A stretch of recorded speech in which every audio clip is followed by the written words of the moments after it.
You built the business. Now, build the man. This is the Ben Price experience. Jeff, welcome. Thank you. Great to be with you, Ben. Who are you and why are you here? Man, how much time do you have? Got an The hour. most succinct way I can answer that question is I'm a son of God and I'm a husband to Sherry of 25 years and a father to 4 awesome kids, now 5 because my son is married. I'm a coach. I'm a leader of love and of light, and I am a conduit. That's who I am. And why am I here? Um, I'm here on this podcast to spread light and love, and I'm here on this planet to also spread light and love. And my personal purpose, and I do it in a fairly behind the scenes way, is to invite people to come unto Jesus Christ. And a lot of people don't know him and don't care to know him, and that's fine. I just love to study him as an amazing leader and as an amazing um, example. And anytime I study and then emulate his words or his actions, it always gives me joy and hope and others as well. So that's why I'm here. It's great. Lovely. So when did you realize spreading light and love was the thing for you? Yeah, good question. I think if I'm honest, it was when I was 9, but I didn't know that's exactly what it was. I had a pretty traumatic accident running to school with my sister, and of all things, we tripped feet, and I fell on a brick wall that was about, a foot high, and of all the places to fall on the brick wall, my teeth bit the wall. Just a total cement sandwich. And we thought, so my mom rushed me to the dentist and he said, go back and get them. We thought they were somewhere at the scene of the accident. And she came back to the office and said, they're not there. And he said, that's odd. So he inspected, and sure enough, they were 1.5 inches up my nose. And that set off a whole series of surgeries and problems and issues, both physical and emotional, in that I swelled up really big for weeks. I was made fun of for pretty obvious reasons.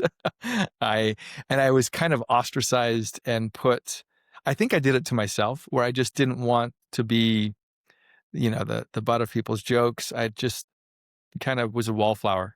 And for several months, I was pretty, you might say, depressed. I don't know if I was or not, but I was not in a happy place. And one day I was with my sister and her then husband, then boyfriend, now husband. And they were kind of in an argument as we do, right? And I remember distinctly feeling like, I don't like this feeling. It's just the three of us. And so I intentionally did something to make them laugh and to just change the environment. And I felt this infusion of joy just hit my heart. I just felt it. I was like, wow. And I felt happiness. And I thought, wow, what was that all about? And mind you, I was 9. And I remember just feeling so happy. And I thought, why am I happy? And I realized I helped others feel happy. And I thought, I want to do that. I want to spread. And so now the words I use are spread light and love to people. At the time, it was just help people be happy and find ways to find joy and create joy for others. So I practiced that as a young kid, and I wasn't perfect at it, of course. I was 9, and then I was an adolescent. But I did, in the back of my mind, have this pervasive thought: how do I help others feel joy and happiness? So happened from a traumatic experience, and then really transformed a lot of my life and the journey and what I wanted to do in my life. So did you ever try going down the comedian route? In a non-formal way, yes. In a very informal way, but not anything formal. No, I don't think I'm that funny. I will say I am pretty funny, but not to the point where I can think on the fly and create a great joke in front of people. And now that I'm a dad, I mean, it's built in that I'm funny. Dad humor Obviously. is just the best, Yeah, there is. Says this biased dad. My kids may differ in that opinion, but that's okay. I have a I have a son. He's 19 months old, Awesome. and we got this little book, and every night we have to read the book, and it's Mm. Daddy William book. Huh. You know, so it's got me. It's like print. I'm in the book kind of thing. And there's a page where he says, you know, and you think Daddy is the most funny person in the world right now. And then it skips a few years later, and it's like, and now Daddy's not funny at all. And I'm like, oh. It's funny. Yeah, that change over time is an interesting journey as a dad for sure. My kids are now, my oldest is 23, my youngest is 16, and so we've had a lot of good journeys and a lot of different seasons that I've loved in fatherhood, and I've learned every season is the best, and every season is really difficult. Like anything, it's so cliche, but it's so true. Focus on what's so great about each season versus lamenting it or wishing you could fast forward or rewind.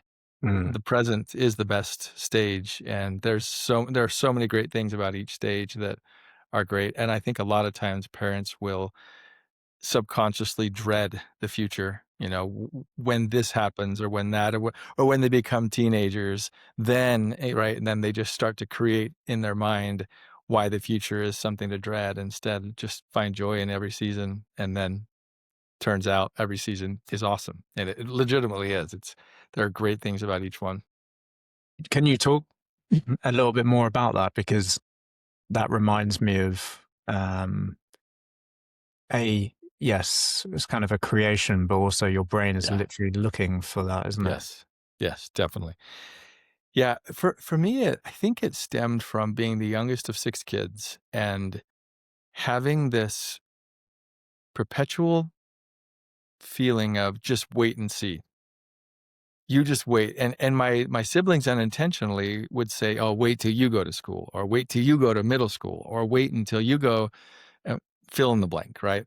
And I remember, subconsciously just kind of thinking, all right, what's going to happen? And then, life happened and I went through lots of experiences. I lived in Argentina and Buenos Aires for a couple of years and when I was 18, 19 and that was a pretty massive life experience that totally transformed me. And then I was married. That was amazing.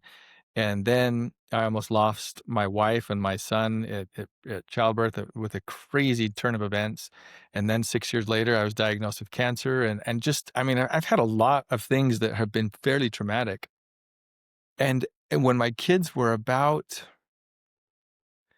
8, 10, my oldest, so about 10 to 4, I remember saying, "Man, I love this stage. They're all out of diapers or nappies, depending on what part of the world you're in. They're fairly independent. They're learning. I just love this." And someone said, "Well, you just wait until they're teenagers." And I remember having this feeling of, ugh, oh no. And then I thought, no, I've waited and seen every stage of my life, and turns out I've loved life. It's been hard, but it's been great. And every stage has been a really great journey. And I've lived a lot enough to know life is hard and life is beautiful.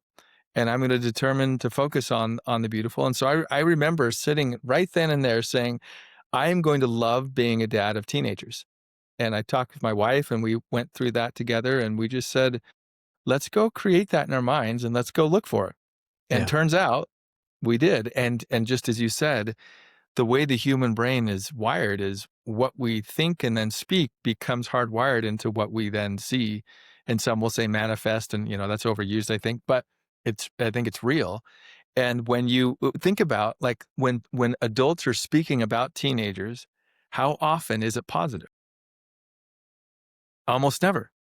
And we wonder why we then create that. And the teenagers, by the way, are way more emotionally intelligent than the adults are, like in strides more.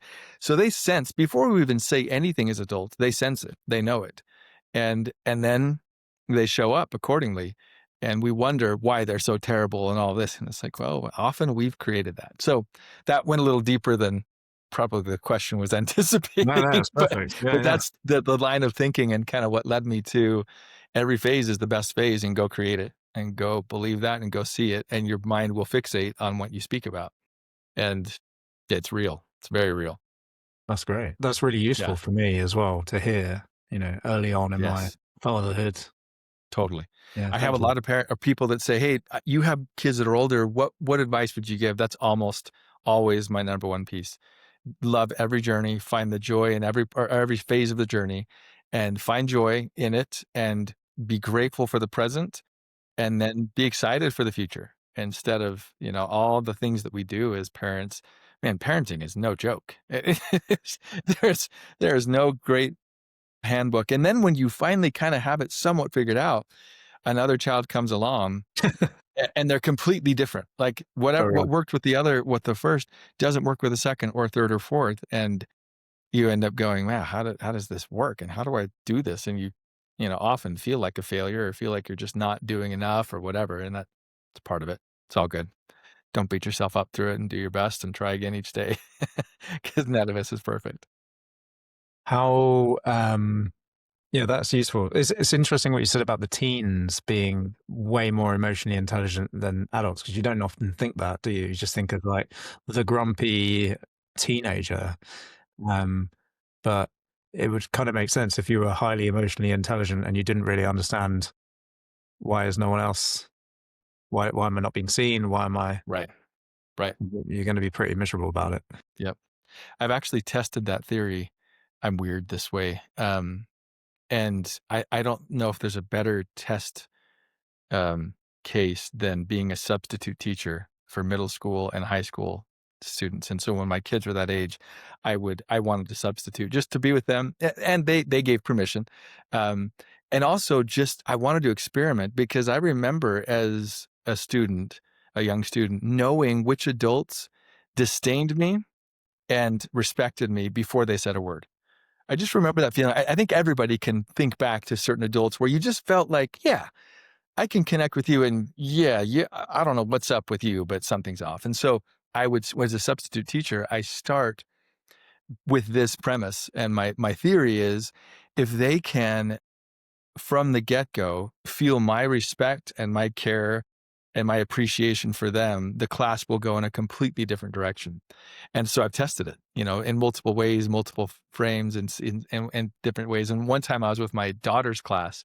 They were a group of about 16, some 17-year-olds. And she said, "Dad, this class, they're terrible. Like they destroy every substitute. They're really even hard with our normal teacher. And I don't think you want this." And I was like, excellent. This is exactly what I want. Yeah. Yeah. Did you do the other side as well, where you just Yeah.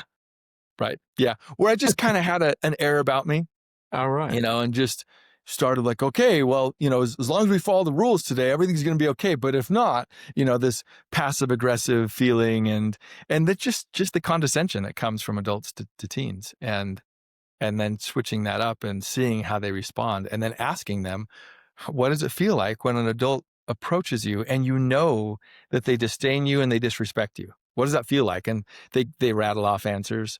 And then I ask, what does that make you want to do? And every time they go, give it right back to them. And then we as adults go, see, look at how bad they are. Look at and we don't realize we were the ones originally that started here. But when we can flip that and get to know. And so if there are any adults listening going, well, how do I connect to a teen? Here's a way that I find is helpful. Get to know their name and actually care. And then say, what's one thing that just makes you come alive? What do you love? So in the classroom, I would say, outside of school, what do you love to do? What just, makes you so happy? And sometimes people don't know. And I said, look, don't think too deeply about it. It might be a sport. It might be a video game. It might be shopping. It might be just hanging with friends. But what helps you feel alive and helps you feel happy and helps you feel joy? And then they all have an answer. But when I find that out and have a little bit of a connection about what makes them tick, then they realize, oh, he does care about me and I do feel seen and I'm valued. And then the class goes great. So it's a fun journey to just, turns out, get to know it and genuinely care about people. And the reciprocity is pretty powerful. Would that change if that child was your own? Yes. Yeah. We do it as parents all the time. We see all of the history, years and years and sometimes decades of either fearful behavior or bad behavior. And often as parents, we'll focus on that. And so I found I've got to compliment in specificity. I've got to give praise where needed more consistently than harping and nagging on what they didn't do and what they're not doing right. I mean, we all need this. And by the way, this psychology works with adults too. Oh yeah. This isn't just about an adult to an adolescent. It's particularly relevant there because there is an authoritarian figure head there. But when it's adults and you're somewhat peers, then adults go into different class rankings of cars, of clothes, of income, of profession, of physical looks, whatever it may be. And when you can just let go of all the comparison and see each other truly as equals and as friends, that air about us starts to melt away the defensiveness in other people, and we can find the good in each other. But all we are as adults is adolescents in big people's bodies trying to, cover up our insecurities and act like we don't have any, but we all do. Everybody does. And when we can find the good in each person, I think it's powerful. And it sounds, I know it sounds super cliche and woo-woo, but it's real, man. It is so real. And connecting this way with people, I believe is just, man, it's the way to live. It's so much more peaceful and less insecure and less fearful and all the stuff that life brings in. Yeah. One of the sort of best things I see from really good leaders is really powerful acknowledgements. Yeah. Which is what you're talking about. Right. Yep. Why does that work so well? Because we're already our worst enemy. And when a leader reinforces the insecurity that you already have, it keeps you down.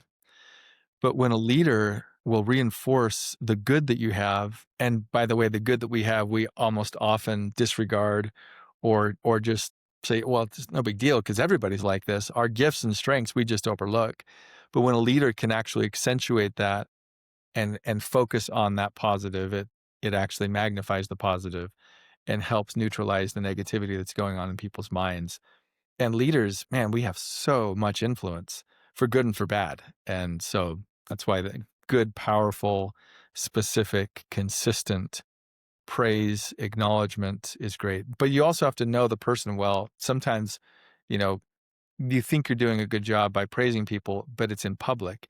And you have a very introverted person on your team who just despises public praise, does not want the spotlight on them. And it actually is counterproductive. So you've got to know each individual really well before you just start to shower praise on people, understand what makes them, rise to the occasion and feel good about it.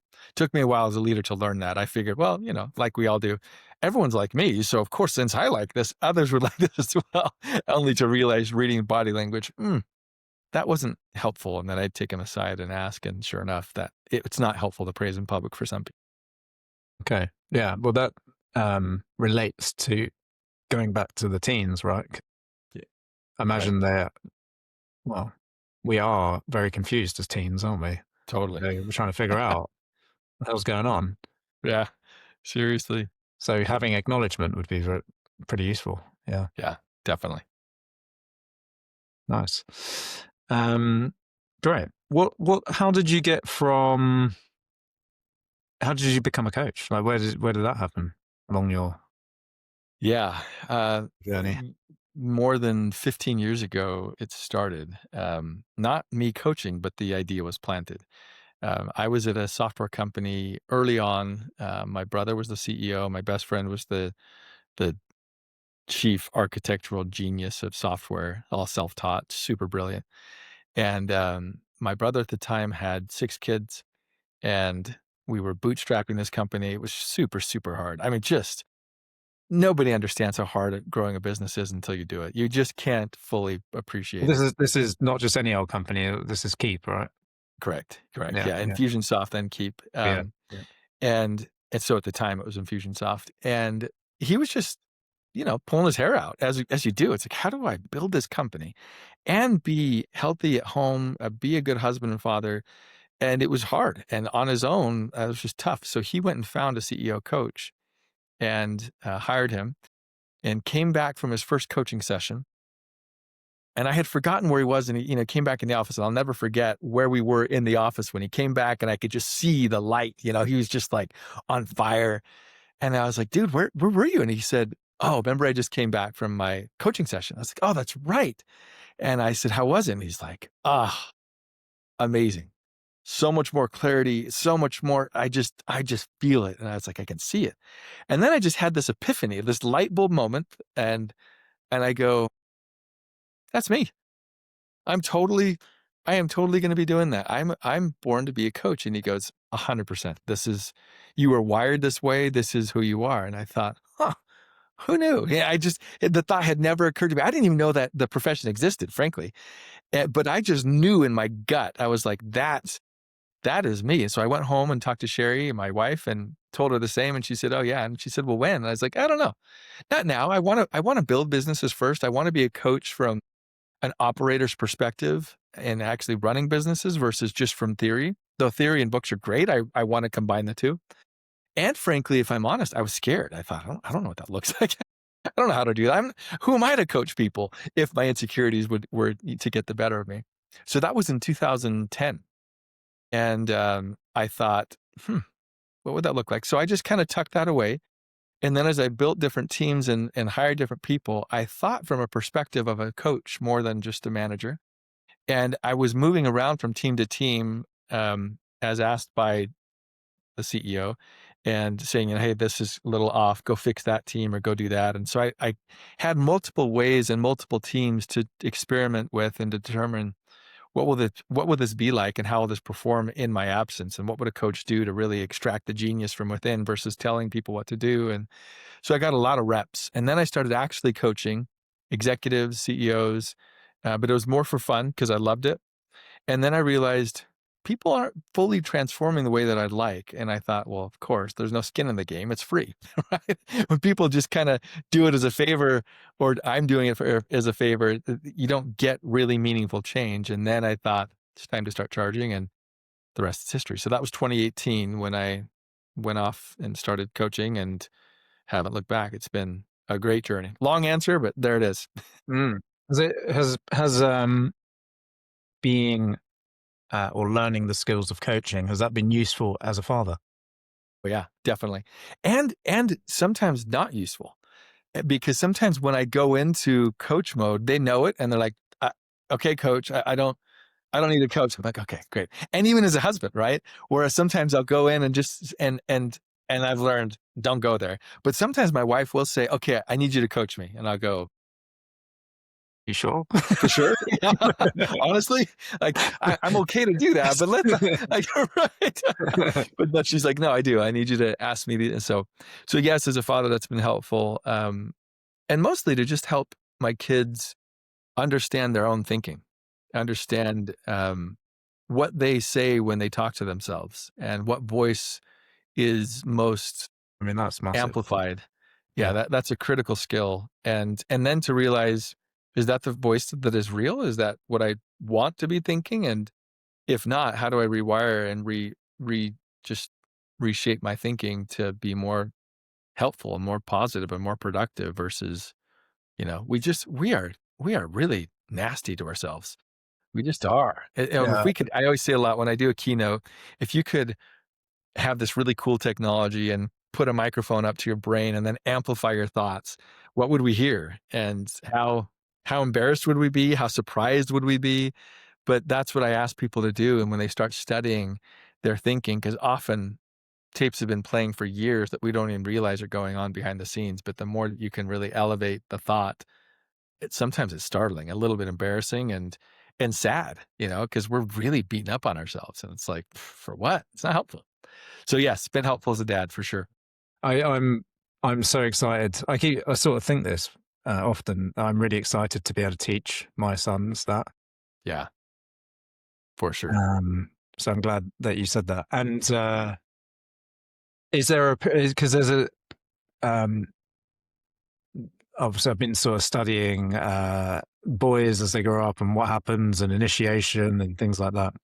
And there's a period of time where they detach. They have to detach from you. So yes, you're no longer their coach. I remember it was like you can't be their coach past this certain point. You only have to be their cheerleader. So is that what you were sort of talking about?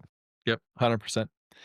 Yeah, all 3 of my boys, so I have 3 boys and 1 girl, and all of them have now come to that stage. My 16-year-old is right at that stage, right? He's 16. kinda realizing you just sense it, you know? And so what we do is create rite of passage type experiences that help them really flourish, and, my now 18-year-old, then at the time, I think he was just 16 or 17. He said, you used to take Boy Scouts out on 50-miler hikes. My older brother got to do that. You don't do that anymore. And I want to do something." And I thought, Cool. 17-year-old asks for a hike for 50 miles. And I thought, game on. And my younger son said, "I want to do it too." But then my younger son said, "I want to summit the highest peak here in Utah." And you can see one of the peaks here. This is about 12,000 feet. But the highest is, about 1,000 feet higher than that. And then my other son said, "Well, how long would the round trip be?" And I said, 32 miles. And he's like, "Okay, let's do that. Let's summit the highest peak and do it over a 2.5-day period. We'll camp overnight and summit and descend." And so we did, and it was amazing. And that they reference that a lot, Really? how hard it was to breathe, but how accomplished they felt when they, on their own, hiked with backpacks and, summited the highest peak in Utah. I mean, that's a cool thing to say, right? Really cool. Yeah. And Yeah. what's amazing is it came from them. I didn't push Yeah, that is it cool. on them at all. Yeah, I told my wife, I was like, "Oh, I'm committed. I have to do this." And so I told her to say, help remind me. And, cause it was during the winter that he said it. We can't summit during the winter. I guess you could, but it's too dangerous for me. And I said, "Hold me accountable. I need to make sure that I don't get distracted or conveniently forget." Sometimes I don't want to hike 32 miles if I'm honest, but I like to create the adventure. And So that's so I interesting. think we So need that. they wanted an They did. initiation, They basically. did. They did. He felt it. He just felt this void, and he looked at his brother's life and said, he had a few of those experiences. I haven't had them, and I want to do that. So we did. And then the next summer, in our church group, they wanted to take similar youth to create another experience, to say, let's go summit some big peaks. One of them was this one right here, actually. And most of the kids his age were like, "No way." But my son was like, "Oh, I've already done the highest peak in Utah. I can totally do this." It was amazing to see him just rise to the occasion and not fear it at all and go, "I could do that." And he did. He came back and he's like, "Yeah, I did. It was great." And the leaders came back, the adults, and they said, "Your son that guy is legit." Like he was up, and he would summit, and then he'd go back and help other people and take them. And because he just had this confidence from the year previous where he was like, "I got this." I don't think he would have been that strong had he not already done his own mountain, literally and figuratively. It's pretty cool. Yeah. Wow. That's so cool. I'm putting together some camps for entrepreneurs, and I'm Mm, thinking about making them father-son experiences mm, and doing things awesome. like this. Yeah, Yeah, they're so much fun anyway. But then to bring in this initiation element, I think, is really important. Not just for the sons, but also for the men, for the fathers to right, reinitiate. You right, know, right. remember who you are and Totally. what you're capable of. That's kind of Yep. the point of it, right? And I think I had a lot of 100%. it. I had a lot of it growing up. I was in scouts and cubs, and so I would have done some things like that. As you were talking, I was thinking, yeah, do you know what? Actually, I did do quite a few things Yeah. like that. And then I joined the army, so I did plenty of Yeah. Yeah, that for kind of sure. thing. So, but no, even though they were tough things, there wasn't. I don't feel like, apart from the army, there wasn't much ceremony around it. How important do you think that is to? I think it is. I really do, which is why I was careful to document video, picture, not excessively, because I don't like to be super, tethered to technology, but enough to where we can review that and have that moment. At the summit, we had a particular picture where you actually have the sign of the mountain that you summited and the elevation, to always etch that in our memory. That was kind of our ceremonial moment of like, nailed it, we did it.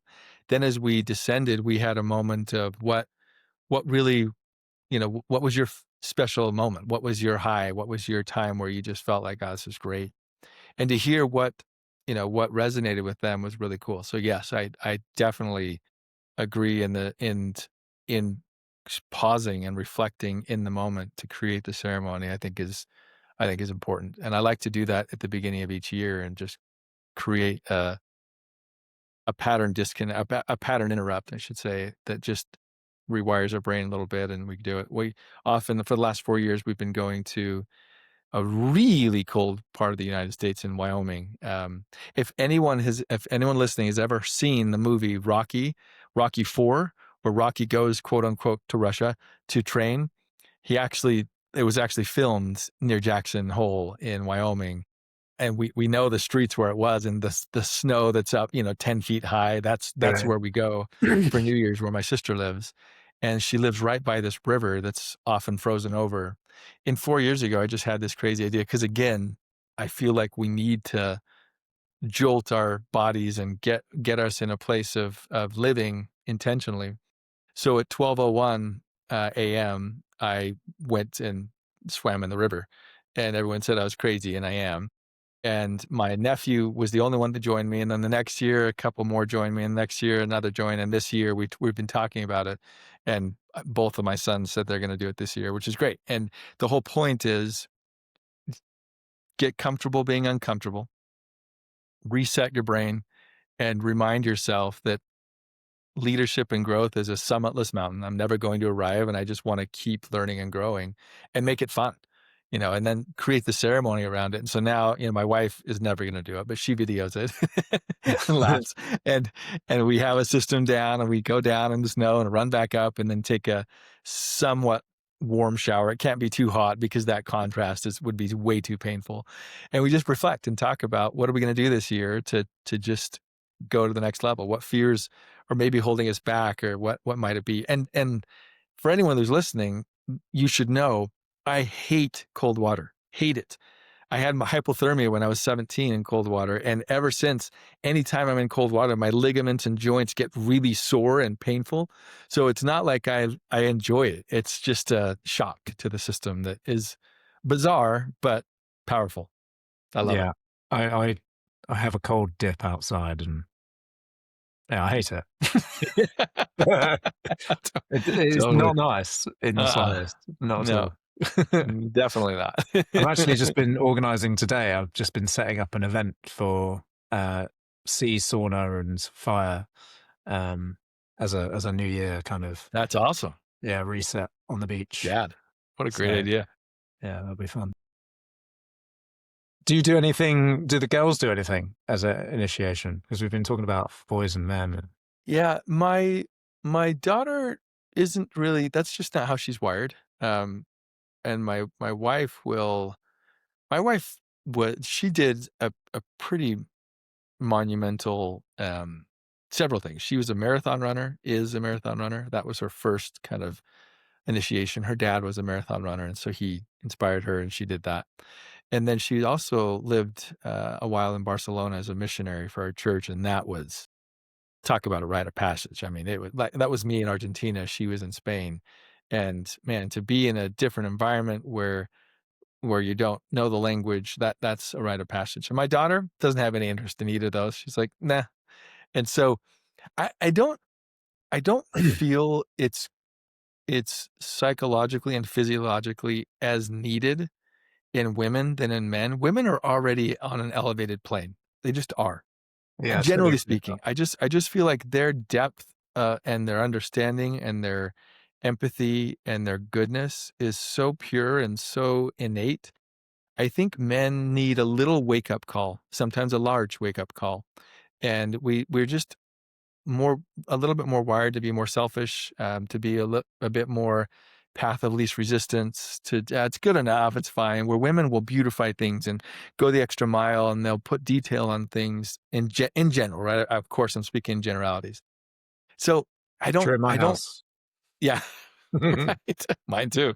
Often I'll say, Sherry, that's not needed, or it's fine the way it is, and then she'll do it, and I'll go, oh wow, Yeah, you should see our Christmas tree. knew. It's amazing. Yeah. So now after 26 years, I've learned, don't question, just be grateful and praise and go, wow, this is amazing. This is wonderful.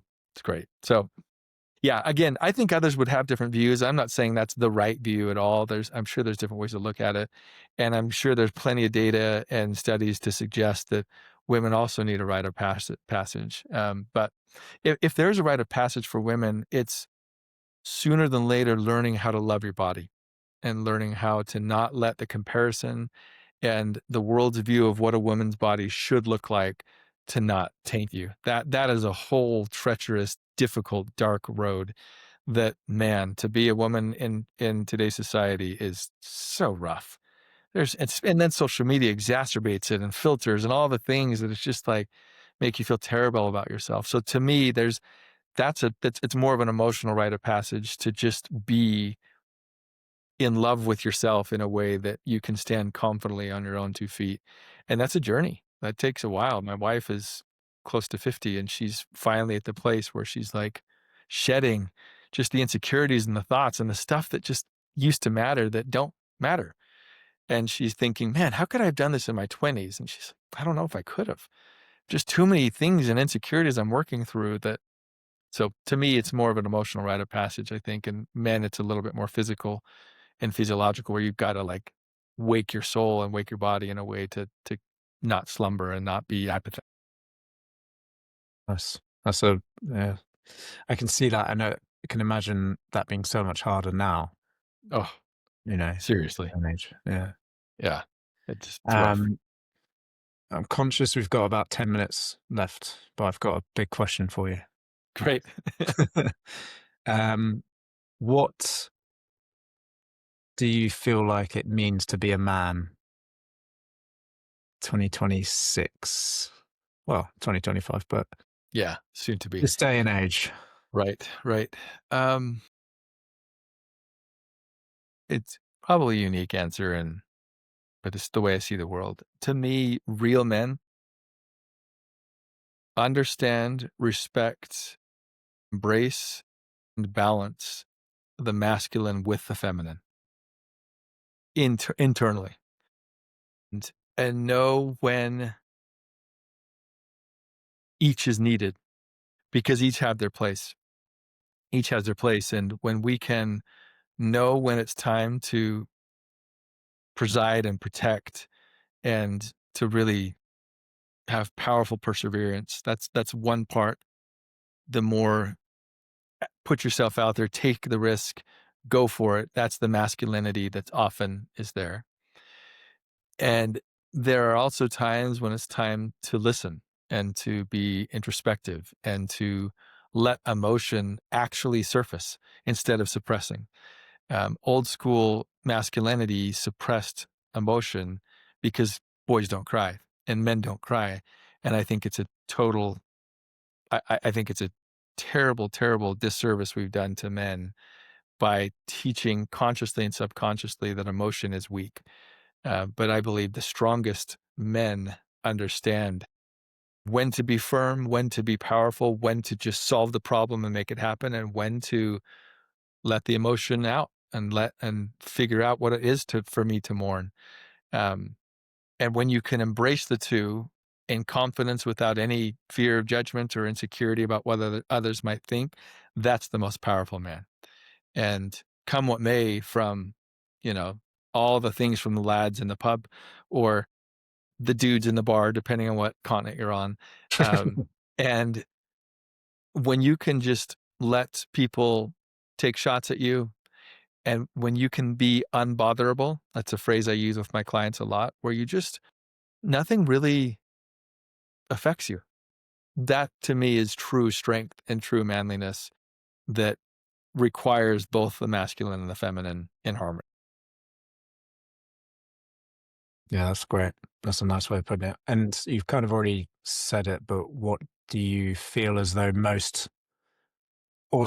think most men struggle to understand around that? Yeah. I think that emotion is weakness. Yeah. That to me, that false belief is really, really detrimental to the man, to the partnership, to the family. And again, I'm not talking about always crying and always being emotional. It's the power of moderation in understanding. That's where the yin yang comes in, and why that's such a powerful harmony. And, a quote that I've loved, that I think is so powerful, especially for men, is, um, when we suppress negative emotions, they don't disappear. They go down in the basement and they lift weights.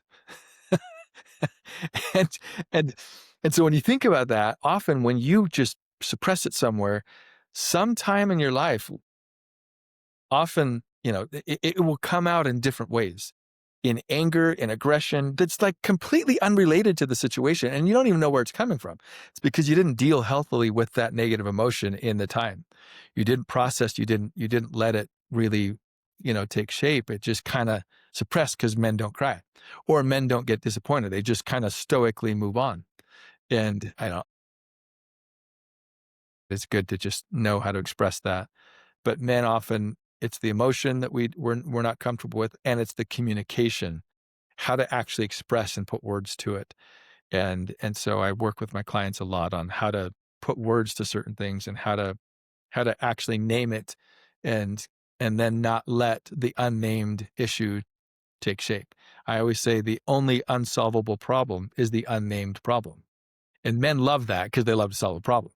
But you can't solve something that you haven't named and you haven't really been specific about. And so the more we can embrace that, the better. And often the most alpha centric males, the ones that are just the domineering, they're the most insecure. The loudest person in the room, the one that has to tell everyone how much they make and how important they are. We as society often think, wow, they're really understand, but it's like, no, it's a game. It's a total charade, total facade. And those that can be often the most powerful are the ones that don't need to say a word. They just show up. When I started working with my coach, she had to use a feelings wheel with me, which I now use with my clients. I think it's really Yeah. useful. Yeah, Because he was definitely. like, "How do you feel about this?" And I'd be like, "I have no Good, idea. bad, right? No words. Maybe slightly anxious." He's like, "That's fear." It's like, "Really?" Right. Yeah, it's great to Yeah, name it. it is. Yeah. Totally. And where would you recommend somebody start? Like, where do you start? Like, figuring this out, figuring out how you feel about things, and Yeah. Yeah, that's a great question. My answer is gonna be a bit cheeky. Have the desire to start. cool, Just Jeff. cultivate the desire, Or yeah, call me, no, but honestly, like, if you don't have a desire, you're gonna hit the brick wall and you won't push through. You have to have a burning desire and a motive from which to start this journey of growth and development. Otherwise, it's just too hard and you fizzle out. You don't sustain it. You've got to have a deep anchoring reason and desire and motive to start to figure out, what does this look like? And often the most common motivator is pain. When people are feeling the pain in one way or another, that is one of the most poignant motivators to start on a path of growth. And man, we're either in avoidance of pain, or we're going to approach pain and solve it. But often most people are just avoiding. And that's a path for lots of misery and lots of unliving, where you're just not fully awake and you're just in survival mode, which most human beings are. Yeah. And on the other side of that is power presence, being Totally. awake, being conscious, Yeah. So peacefulness. great. Totally. It's so ironic. Who knew that going through the pain would actually create peace, right? It's so counterintuitive, but it's true. It's Yeah. so wonderful. I like to think of it as every problem that we have is like an opportunity. It's an opportunity, like the universe trying to teach you something, and you're going to keep having the same problem until you learn the lesson that's trying to occur. Totally. Yeah, I always say the only difference between a big burden or trial and a blessing is our personal application of time. And the more that we can concentrate that time of learning, the sooner we can look back and go, wow, that really difficult thing I went through was the greatest blessing because fill in the blank. And if we look back in our lives, the hardest things that we've gone through ultimately shape who we are and build a deep character where we see the good. But sometimes it takes years to see that good, because when you're in the thick of the trial, it is terrible. But I like to just hijack my brain and go, where's the good while I'm in the trial? And what am I going to learn? And how is this going to help me be better? I'm not saying gloss over the pain and not have the mourning process that you need to go through in grieving, but find the joy in the grief as well when you can. Easier said than done. It's our own application of time that's the big differentiator. Yeah, you can't gaslight yourself through something like that. Jeff, conscious of time, thank you for your presence and your time. Thank It's been you. a pleasure My speaking pleasure. to you. Yeah. Yeah, my pleasure. It's been great. I agreed. Great questions. And I love that your dog joined us as well. What's your dog's name? This is Poppy. Awesome. She actually stinks at the moment, but she's really very cute, and I'm putting up with her great. smell. Smelly ears. How do people find out more about you if they wanted to contact you, speak to you? Yeah, jeffmask.com or maskprinciples.com goes to the same domain. There's contact information there if you want to just chat. Happy to help, and happy to help people become the best versions of themselves. That's what I love to do. Especially, I coach primarily CEOs around the world in both public and private domains, and in no particular vertical, because my niche is people. It's not a particular vertical, and any business is run by people. So it turns out the patterns are pretty universal, which is great. So yeah, it's been a pleasure. Anyone listening, sorry, go ahead. Well, I was going to say, we didn't even get to talk about the mask principles. I was going to. Yeah, that's fine. Delve into that. Yeah, it's all good. It's all good. I didn't want it to be about my business. I wanted to be about humanity and growth, and I think it was great. So thank you. Happy to help. You're welcome. Thank you. Oh. You've been listening to the Ben Price Experience. These conversations are not just entertainment.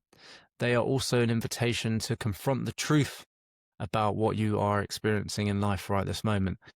An opportunity to upgrade your standards, to lead from a more powerful, grounded place. If some of these messages hit home, then maybe it is time to go deeper into who you are and who you are being. For men, I run a camp called the CEO Camp Out, or Campochi. You might have heard of me refer it to. You can find it at www.ceocampout.com.